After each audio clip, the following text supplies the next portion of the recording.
Hello everyone, welcome to exam play. इस video में हम खेलेंगे 9 मई 2026 से करंट अफेयर्स का क्विज। इस वीडियो में होंगे 10 क्वेश्चन और हर एक क्वेश्चन के बाद होगा उसका एक्सप्लेनेशन।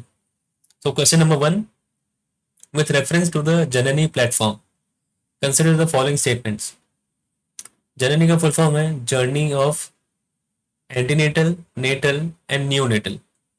So first statement है, it is a newly conceptualized service-oriented platform intended to replace the existing portion tracker for nutrition monitoring. Second, the platform provides a longitudinal health record that tracks a beneficiary from antenatal care through to family planning.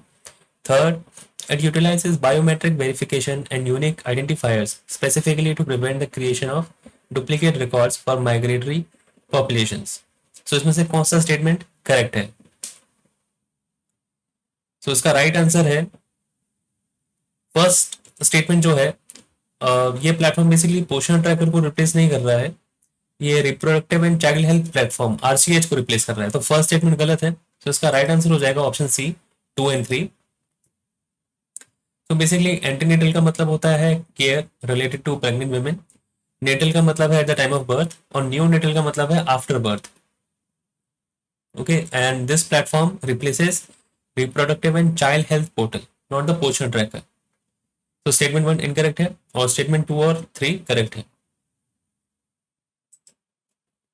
Question number 2, which of the following entities are eligible to join IUCN, International Union for Conservation of Nature, as members? First, sovereign states. Second, subnational governments. Third, national and international NGOs. Fourth, indigenous peoples organizations. So ये चारों ही organisations, ये चारों ही entities IUCN join कर सकती हैं। So इसका right answer हो जाएगा ऑप्शन डी, ऑल 4। और यहाँ पे इसका है detail explanation. Question number 3 is regarding Project Freedom which was strategically linked to which one of the following events. Option A, the UAE's exit from the OPEC. Option B, the signing of a new maritime boundary treaty between Iran and Iraq. Statement C, the establishment of a permanent US naval base in the Strait of Hormuz. Option D, a collective GCC agreement to sanction Iranian oil exports. अभी हाल ही में straight of Hormuz अभी भी blocked है और America ने उसमें एक project launch किया था, प्रोजेक्ट फ्रीडम। सो वो प्रोजेक्ट फ्रीडम क्यों लॉन्च किया गया था? उसका राइट आंसर है ऑप्शन ए, UAE यानी कि यूनाइटेड अरब एमिरेट्स, इसने हाल ही में ओपेक एग्जिट किया है और अब इसके जो ऑयल टैंकर्स हैं इंडिपेंडेंटली आ रहे हैं। पहले ये ओपेक के ग्रुप से एक तरीके से जॉइंटली आते थे, अब UAE से क्योंकि इंडिपेंडेंट आ रहे हैं तो इसको सिक्योरिटी प्रोवाइड करने के लिए अमेरिका ने ये प्रोजेक्ट फ्रीडम लॉन्च किया था। Question number 4 is regarding IUCN। Statement 1, it serves as a repository for international environmental standards and best practices. Statement 2, the organization executes a diverse portfolio of conservation projects directly on the ground to restore ecosystems. Statement 3, it utilizes scientific data exclusively to inform global environmental policies disregarding traditional knowledge. So इसमें से कौन से statements correct हैं? So इसमें सारे statements correct हैं, इसका right answer हो जाएगा नहीं, सारे स्टेटमेंट्स करेक्ट नहीं है। तो इसका राइट आंसर क्या हो सकता है? Read it again.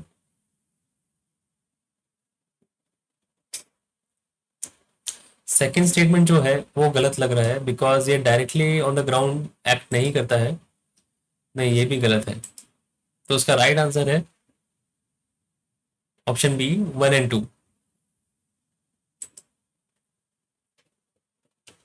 So statement 1 correct है। IUCN एक मेजर नॉलेज हब है। बेसिकली इसमें 19,000 से ज़्यादा स्पेशलिस्ट हैं और उनके एक्सपर्टीज़ को एक जगह रिपोर्ट्स और गाइडलाइंस के थ्रू कम्युनिकेट किया जाता है ऑल ओवर द वर्ल्ड। और स्टेटमेंट 2 भी करेक्ट है, ये एक रिसर्च बॉडी है और इम्प्लीमेंटिंग एजेंसी भी है। सो ये कई सारे conservation projects world wide execute करती है, जैसे कि हैबिटेट लॉस से बचाना या फिर ह्यूमन वेलबींग को इम्प्रूव करना। सो ये पॉलिसी इन्फ्लुएंसर भी है और प्रोजेक्ट एग्जीक्यूटर भी है। स्टेटमेंट 3 इनकरेक्ट है क्योंकि IUCN का एक ऑब्जेक्टिव है कि उसको साइंटिफिक डेटा को ट्रेडिशनल नॉलेज से कंबाइन करना है। ठीक है, साइंटिफिक नॉलेज तो है ही, जो नए नए रिजल्ट्स आ रहे हैं ऑब्जर्वेशन के बेसिस पे, एक्सपेरिमेंट्स के बेसिस पे, उसको ट्रेडिशनल नॉलेज जो वहाँ के लोकल इंडिजिनस लोगों को जो है उससे भी इंसाइट्स लेके प्रोजेक्ट्स को इम्प्रूव करने की इसकी मिशन है। Question number 5 is regarding technical advanced range augmentation यानी कि TARA weapon. Consider the following statements. First, it is India's first indigenous glide weapon system developed to enhance the lethality of existing warheads. Second, the weapon system is designed to reduce collateral damage through precision guidance. Statement 3, it relies on GPS independent navigation system to ensure functionality in electronic warfare environments. So basically जो तारा weapon है, जो हमारे पुराने weapons हैं, हम हर साल जो defence budget allocate होता है डिफेंस मिनिस्ट्री को, सो उसके अकॉर्डिंग उन्हें कुछ प्रोडक्शन करना ही होता है वेपन्स का हर साल। अब क्या है कि काफ़ी टाइम से हमारा किसी से कोई वॉर या कॉन्फ्लिक्ट तो हुआ नहीं है, तो वो वेपन्स एक्यूमुलेट हो गए हैं। अब मान लो जो 5 साल पहले के वेपन्स थे या 10 साल पहले के वेपन्स थे, एम्यूनिशन थे, वो एक्यूमुलेट हो गए हैं और वो आज की टेक्नोलॉजी के हिसाब से कुछ खास प्रिसिशन नहीं है उन वेपन्स में। सो उनको प्रिसिशन और उनको बेसिकली बेटर करने के लिए, उनको इम्प्रूव करने के लिए तारा सिस्टम बनाया गया है। और बेसिकली सो तारा जो है एक इंडिजिनस ग्लाइड वेपन सिस्टम है जिससे एग्जिस्टिंग वॉरहेड्स की लिथैलिटी इंप्रूव होती है। फर्स्ट स्टेटमेंट सही है और सेकंड स्टेटमेंट भी सही है। थर्ड स्टेटमेंट गलत है। ओके, सो इसका राइट आंसर हो जाएगा ऑप्शन बी 1 एंड 2। और यहाँ पे इसका डिटेल एक्सप्लेनेशन, स्टेटमेंट 1 2 करेक्ट है और स्टेटमेंट 3 इनकरेक्ट है बिकॉज भले ही TARA state of the art system use करता है प्रिसिशन गाइडेंस के लिए। ओके, लेकिन अभी भी जो उसको बेसिकली टारगेट को कैप्चर करने के लिए, टारगेट को हिट करने के लिए जीपीएस इंडिपेंडेंट नहीं है। ओके, ये जीपीएस यूज करता है, इनर्शियल नेविगेशन सिस्टम यानी कि आईएनएस यूज करता है, लेजर सीकर यूज करता है। Okay, question number 6 is regarding School Management Committee Guidelines 2026. First statement, the guidelines provide a legally binding framework that replaces existing state and union territory education rules to ensure national uniformity. Statement 2, the school development plan prepared by the SMC acts as a long-term academic roadmap spanning 5 years. Statement 3, the guidelines mandate that the majority of the committee's composition must represent the primary stakeholders, specifically parents or guardians. So statement 2 और 3 correct है, लेकिन statement 1 गलत है क्योंकि ये guidelines, school management committee guidelines, इसको replace नहीं कर रहा है स्टेट और यूनियन टेरिटरी एजुकेशन रूल्स को, इंस्टेड इंटीग्रेट कर रहा है। बेसिकली इसका पर्पस ये है कि यूनियन टेरिटरी और स्टेट्स में डिफरेंट जो डिफरेंट स्टेट और डिफरेंट यूनियन टेरिटरीज में जो भी रूल्स हैं उन सबको यूनिफॉर्म किया जाए, इंटीग्रेट किया जाए। सो स्टेटमेंट 1 गलत है, तो इसका राइट आंसर हो जाएगा और इसका राइट आंसर हो जाएगा ऑप्शन ए, सिर्फ थर्ड स्टेटमेंट का सही है। सो एसएमसी गाइडलाइंस जो है वो एक तरीके से डिजाइन है as a comprehensive and unified national framework, but they function as a consolidated reference for states and union territories to harmonize their rules with the national vision rather than top-down replacement of state laws. और SMC responsible है 3 year school development plan के लिए, ना कि 5 years के लिए। Okay, और statement 3 correct है। इसमें 75% ऑफ द मेंबर्स को पेरेंट्स या गार्जियंस होना जरूरी है, सो दैट जो चिल्ड्रन वेलफेयर में सच में इन्वेस्टेड है उनका प्राइमरी राइट होना चाहिए स्कूल की गवर्नेंस में। और बाकी के 25% एक बैलेंस्ड मिक्स हो सकते हैं लोकल अथॉरिटीज के, टीचर्स के लिए, या फिर फ्रंट लाइन हेल्थ वर्कर्स जैसे आशा या फिर आंगनवाड़ी वर्कर्स जैसे। Question number 7 is regarding International Big Cat Alliance. So it is an intergovernmental organization headquartered in India aimed at reversing the population decline of major feline species. Feline से मतलब है cat species, ठीक है। Second, the alliance provides a centralized repository for successful conservation models like India's Project Tiger for global replication. Third, membership in the IBCA is restricted to the 95 big cat range countries to ensure focused conservation efforts. So इसमें से कौन से statements incorrect हैं, ध्यान रखना incorrect है। सो first statement सही है, सेकंड भी सही है, लेकिन थर्ड ये जो है कि membership in IBC is restricted to 95 big countries, ये गलत है। कंट्रीज ही नहीं, इसमें ऑर्गेनाइजेशंस भी आ सकती हैं, जैसे कि एनजीओ, साइंटिफिक ऑर्गेनाइजेशन या थिंक टैंक्स। सो स्टेटमेंट 3 गलत है। सो इसका राइट आंसर हो जाएगा option A, only 3। So it is first of its kind intergovernmental international organization with its secretariat headquartered in India. Second, ये सेंट्रलाइज रिपोजिटरी है, और जैसे इंडिया का सक्सेस रहा है प्रोजेक्ट टाइगर और प्रोजेक्ट चीता के साथ, सो बेसिकली जो भी इंडिया के एफर्ट्स रहे हैं या फिर इंडिया के जो एक्सपेरिमेंट्स रहे हैं, बेस्ट प्रैक्टिसेस रहे हैं, वो दूसरे नेशंस के साथ शेयर हो सके जिन्हें टेक्निकल या फिर फाइनेंशियल रिसोर्सेज नहीं है। और स्टेटमेंट 3, आईबीसी एक मल्टी एजेंसी कोलिशन है, इसमें 95 कंट्रीज तो इन्वॉल्व है ही, साथ साथ कंजर्वेशन पार्टनर, साइंटिफिक ऑर्गेनाइजेशंस और बिजनेस ग्रुप्स भी इन्वॉल्व हैं। Question number 8 is regarding governor's role in a hung assembly. So statement 1, the governor is constitutionally mandated to follow the advice of the outgoing council of ministers when appointing a new chief minister in a fractured mandate. Statement 2, the Sarkaria Commission stipulates that the single largest party must be invited first, even if a pre-poll alliance exists with fewer seats.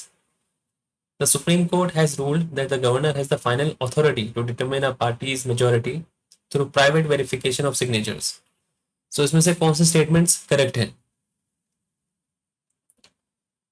First statement तो definitely गलत है कि जो council of ministers बाहर जा रहे हैं, जिनका टर्म पूरा हो चुका है, उनके एडवाइस पे गवर्नर चीफ मिनिस्टर को अपॉइंट करेगा। फर्स्ट तो गलत है, ठीक है।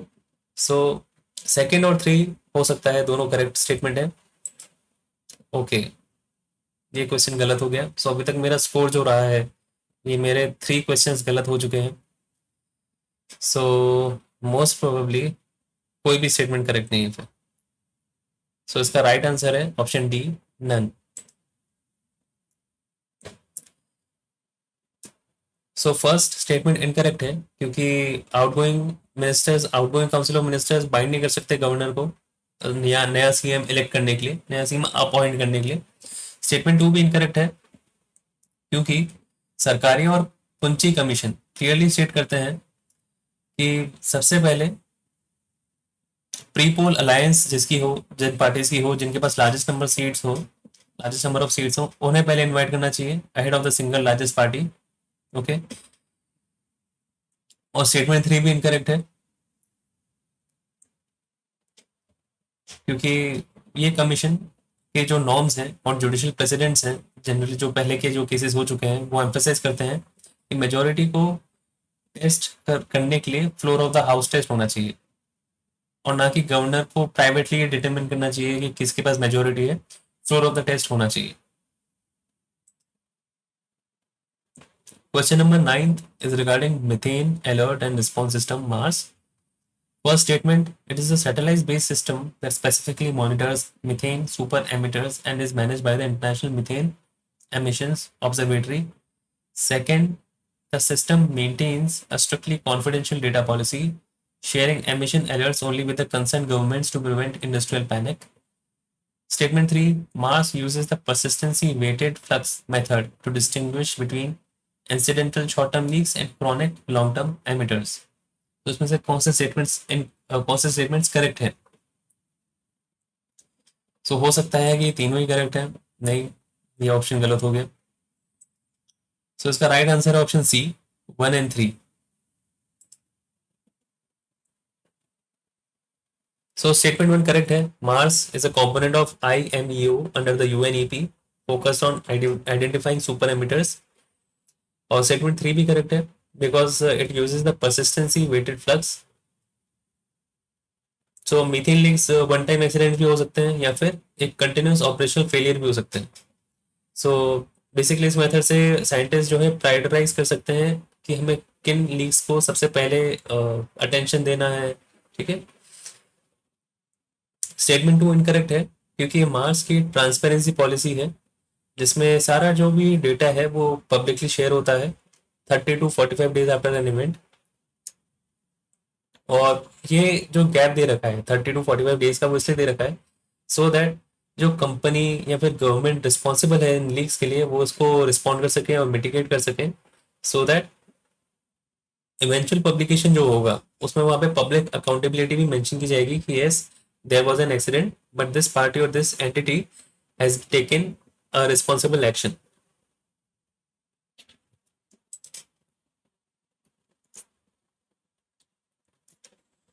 Now consider the statements regarding indigenous defense technology. First, India's shift towards germanium-free thermal imaging is a response to supply chain disruptions and export restrictions on critical minerals. Second, chalcogenide glass, unlike standard glass, allows infrared radiation to pass through, enabling the detection of heat signatures by drones. तो इसमें से कौन से statements correct हैं? So इसका right answer is option B. Both statement 1 and 2 are correct, but statement 2 is not the correct explanation for statement 1. So statement 1 correct है because due to geopolitical and economic motivation for the technology. ठीक है, और statement 2 भी correct है. ये basically scientific property समझा रहा है उस मटेरियल की जो यूज हो रहा है इसमें. लेकिन स्टेटमेंट 2 स्टेटमेंट 1 का करेक्ट एक्सप्लेनेशन नहीं है. सो इसी के साथ ये वीडियो होता है खत्म. नेक्स्ट वीडियो भी इसी पैटर्न और डिज़ाइन पे जल्दी आएगा. तब तक के लिए आप ये चैनल सब्सक्राइब करें और नोटिफिकेशंस के लिए बेल आइकन दबाएं. Thank you.